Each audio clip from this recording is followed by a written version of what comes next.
আফগানিস্তানে গত 15 আগস্ট দেশজুড়ে বর্তমান সরকারের 4 বছর পূর্তি উদযাপন করা হয়েছে। বিভিন্ন অনুষ্ঠানের আয়োজন করে দিনটিকে স্মরণীয় করে তোলা হয়। হাজারো মানুষ কাবুলের রাস্তায় জড়ো হয়ে আনন্দ উল্লাসে মেতে ওঠেন। আকাশপথে হেলিকপ্টার থেকে ছেটানো হয় ফুল। এদিন বর্তমান প্রশাসনের সমর্থকেরা বিভিন্ন সড়কে সশস্ত্র মিছিল করে নিজেদের শক্তি প্রদর্শন করেন। এদিকে তাদের নেতা হিবাতুল্লাহ আখুনজাদা বলেন, আফগান জনগণ প্রায় 5 দশক ধরে ত্যাগ ও সংগ্রাম করে যাচ্ছে। তাদের এই শাসন ব্যবস্থা সমাজকে দুর্নীতি, জুলুম, চুরি এবং ডাকাতির মতো অপরাধ থেকে রক্ষা করেছে।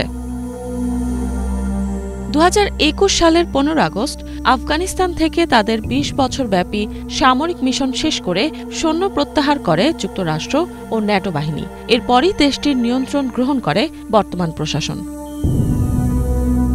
এদিকে দ্য গার্ডিয়ান জানাচ্ছে, এই বর্ষপূর্তিতে আয়োজিত অনুষ্ঠানে নারীদের অংশগ্রহণ নিষিদ্ধ ছিল।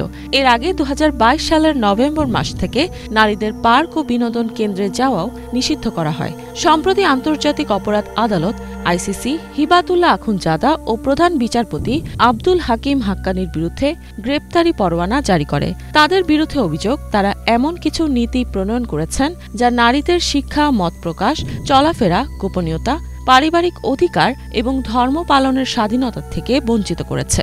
2024 সালের আগস্টে প্রকাশিত জাতিসংঘের এক প্রতিবেদনে বলা হয়, বর্তমান প্রশাসনের কারণে অন্তত 14 লাখ কিশোরী স্কুলে যাওয়ার সুযোগ হারিয়েছে।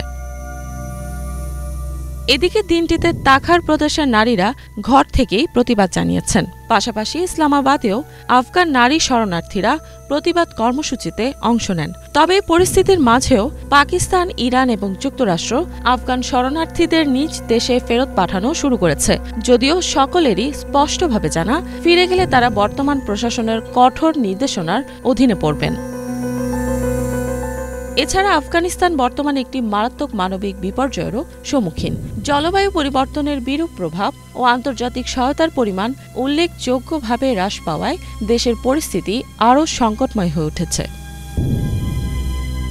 বিশ্বের বেশিরভাগ দেশ এখনও বর্তমান সরকারকে আনুষ্ঠানিক স্বীকৃতি দেয়নি। তবে 2025 সালের জুলাই মাসে রাশিয়া আফগানিস্তানের বর্তমান সরকারকে স্বীকৃতি প্রদান করে। এদিকে চীন, সংযুক্ত আরব আমিরাত ও মধ্য এশিয়ার বেশ কয়েকটি দেশের সঙ্গে আফগানিস্তানের সরকারের ভালো সম্পর্ক থাকলেও তারা কেউই এখনও তাদের আনুষ্ঠানিকভাবে স্বীকৃতি দেয়নি। ইফাত জাহান, বাংলা ভিশন।